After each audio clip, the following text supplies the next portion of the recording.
Hello! ஒரு அட்டகாசமான fish பொடி மாஸ் செய்யலாமா? யூசுவலா நம்ம ஃபிஷ் ஃப்ரை, ஃபிஷ் குழம்பு தான் செய்வோம்.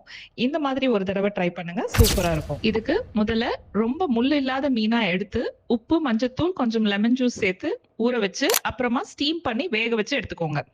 ஒரு ஸ்டீமர்ல இப்படி ஆவி காட்டி வேக வச்ச மீன இப்படி நல்லா உதிர்த்து விடுங்க. அடுத்து கடாயில எண்ணெய் ஊத்தி காஞ்சதும் கொஞ்சமா பெருஞ்சீரகம், பொடியா நறுக்கின பூண்டு சேர்த்து நல்லா வதக்குங்க.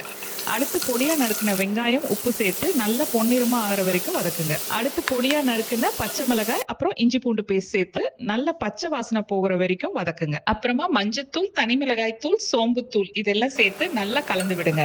இப்படி நல்லா வதங்கி வரும். தேவைன்னா கொஞ்சமா தண்ணி தெளிச்சுக்கோங்க. இப்ப உதிர்த்து வச்ச மீனை இந்த மசாலா கூட சேர்த்து நல்லா கலந்து விடுங்க. இந்த மாதிரி நல்லா ஒண்ணு சேர்ந்து ஒரு பொடி மாஸ் மாதிரி ஆகணும். அவ்வளவுதாங்க. மல்லி இலை சேர்த்து இறக்கிடுங்க. அவ்வளவுதாங்க. ஒரு சூப்பரான ஃபிஷ் பொடி மாஸ் ரெடி.